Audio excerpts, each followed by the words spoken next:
Your takeaway point on derivative action is that derivative is there to give us dynamic stability.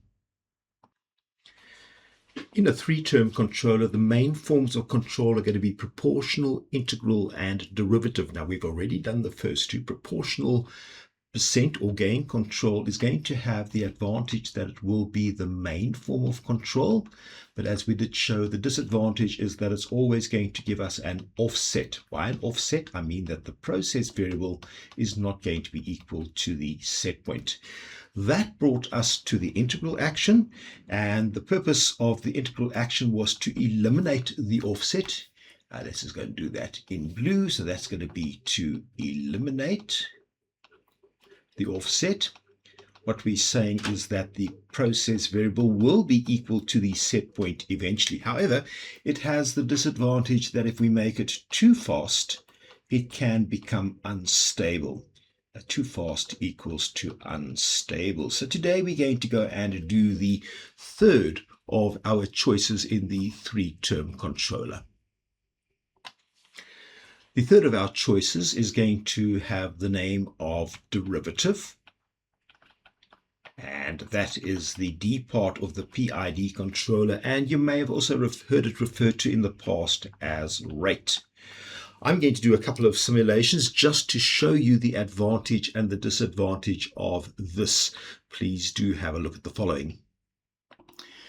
To put all of this into perspective, they often say that the P part of the control, which in this case is going to be the proportional band percentage, or otherwise the gain, is going to focus on the present, which is the here and the now. Has the what is the value of the process variable? Let's go and determine an output based on the difference between the process variable as well as the set point. The I part tends to focus on the past. Did the process variable get to the set point? No, it didn't. Change the output. Did the process variable now get to the set point? No, it didn't. Change the output, and it keeps changing the output until the process variable actually does get to the set point. Now today we're going to do the D, and a lovely way of explaining this is that it tends to look into the future. So the D tries to outguess the process and take it there in a much faster manner if it possibly can. And that's going to be our D part. Maybe let's just take this page and say, if you can imagine that you have a process and the set point of the process is changed to a certain value. Now, what's going to happen typically if you don't have any derivative action? What you find is that the output of the controller is usually going to get taken in a certain direction, and it will then start to taper away.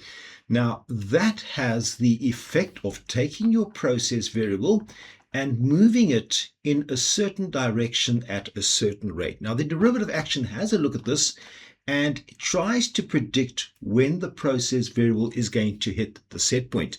And if it sees that we would actually have liked to got to the set point a lot sooner, then it's going to take action with the derivative action of the controller itself. So what will happen in this case is that the output, this is going to get that output again, the output will send a signal. Now, instead of that output tapering away, what it's going to do is it will keep it on for a bit longer and then start to taper away. And the net result of all of that is that as the process variable starts to respond, by keeping it on longer, we can change the rate at which it's going to go and respond. We can go and make it faster. We can outguess the process. So that's pretty much where the D part is going to come to the fore. Now, I've got a simulator in front of you, and I'm really just going to go and set the simulator up to make it nice and easy for us. This is a simulator that was written by my friend, Dr. Harold Wade, down in Houston in Texas, and I love using this.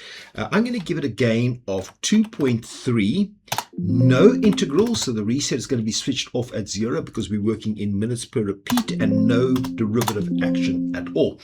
Now, all that's going to do, and I can maybe even go and change the view and make sure that that is going to be in percent. I'm going to put the controller in automatic and give it a step change. And all that I want to do is I want to get my process to oscillate or to cycle or to hunt. which is what you can see over there. And for my very first demonstration, I'm going to give it a bit of derivative action. Now, remember that the blue graph that you're looking at is the output from the controller. The red graph is the process variable coming into the controller. So as I go and switch on the derivative action to a value of 2.5, I want you to see how the blue pen changes and then how the red pen will start to settle down. So let's go and say OK and take away my big box. And you can see that there was a change in the output. And it actually literally wanted to try and outguess the process, which it is doing. And slowly but surely, you can see that my process is now moving towards set point. It is settling down. And that really is the main purpose of the derivative action. If you ever walk into a control room and you've got a circuit that is oscillating, that is going up and going down and going up and going down, and you want it to settle down, just give it a little bit of derivative action. And that is exactly what has happened on the screen. Great. Okay, so I'm going to take that derivative action back off, change it back to 0. And whilst this is settling down, I'm just going to go and write down the advantage of the derivative action. And that is that it does provide dynamic stability. So let's go write that down. Dynamic stability.